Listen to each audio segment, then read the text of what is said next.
Hey guys, what's up? Noah from WSK. Today we're doing a review on the Glock field knife.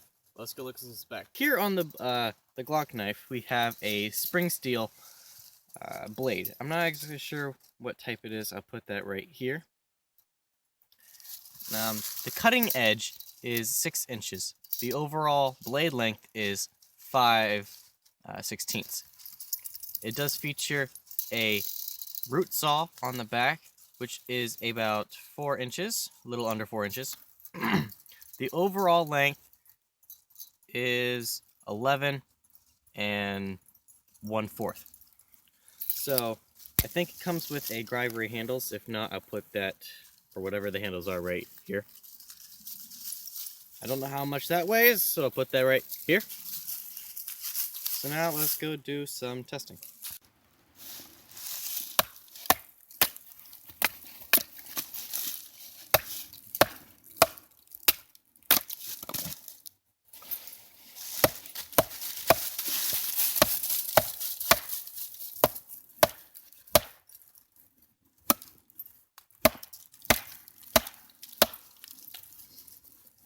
Oh, must be a knot there or something.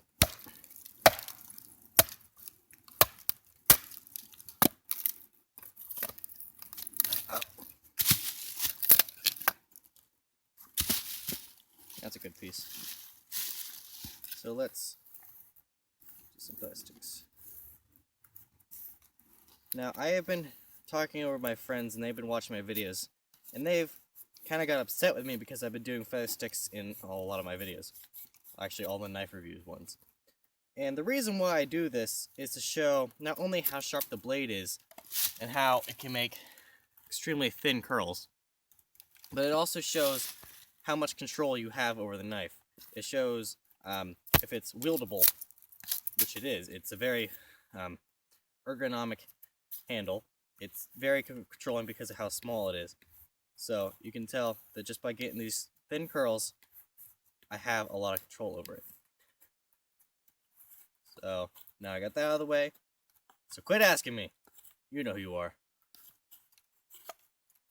Now, unfortunately, I don't have my fire starter with me, my friendly sweet steel. But even if I did, I couldn't strike these anyway because of the spine. It is sawback.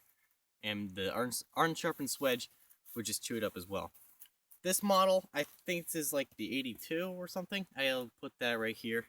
But it does come with different types of models. There are ones that have different colored handles and sheaths, and there are ones that have the root saw or not.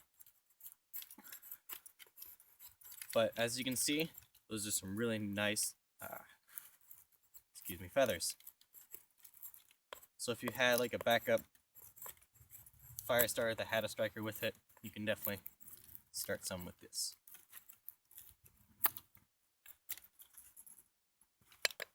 And this is actually a pretty hard piece of wood. This is probably basswood.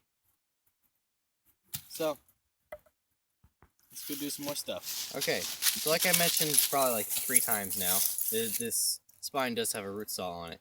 So this can be used for notching. I wouldn't say you'd use it for cutting down trees, but if you were to notch or something, you can definitely do that in almost no time because it just bites right through the wood really fast. Like you can see. Now I can probably get it deeper onto a different piece of wood, but as you can see, it can make notches, and if you have the time, you could probably make this into probably some kind of snare or something, maybe for a tent peg, or whatever other kind of bushcraft task you're doing with this. But this can definitely do it.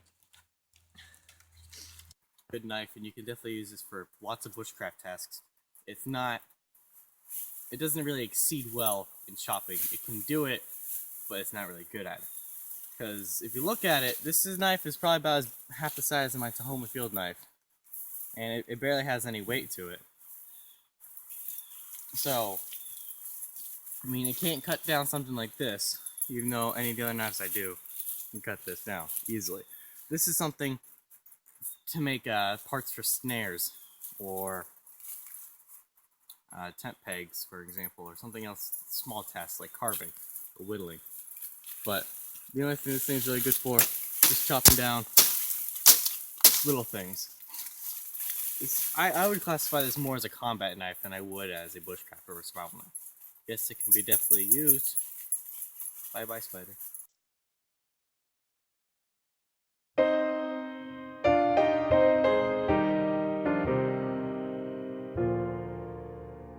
Home, no more home to me, whither must I wander? Hunger, my driver, I go where I must.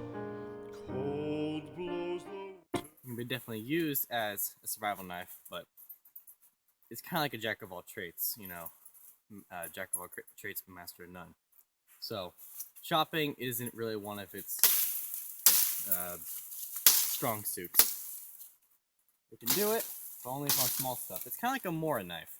Mora knives just have that really small tang in the handle, and they're not really used for batoning or anything. So just slicing. You can definitely do more than slice with this knife.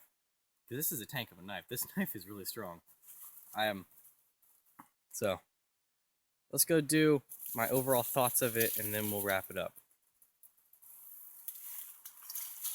So, my overall thoughts about this knife is I really like it, except that it's not the best knife for the market, but it is a really, really good knife. What I have to say about this knife is that they can't all do everything.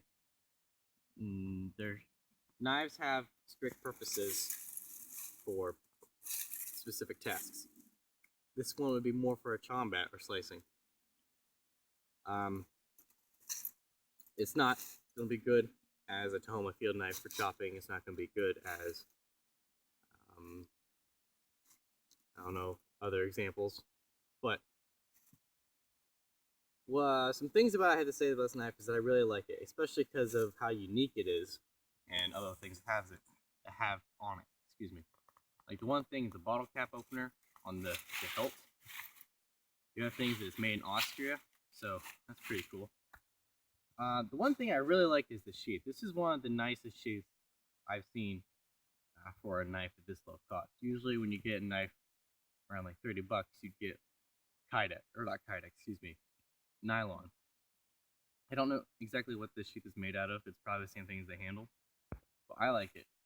It is ambidextrous, so it can go in either way. So if you're left-handed or right-handed, this doesn't matter for you. The other thing is the lock. I don't know if you can see this on the camera, but you have to lift this part up and then pull it out. Because what happens is there's a little notch right here, and it goes into the divot that's in the handle.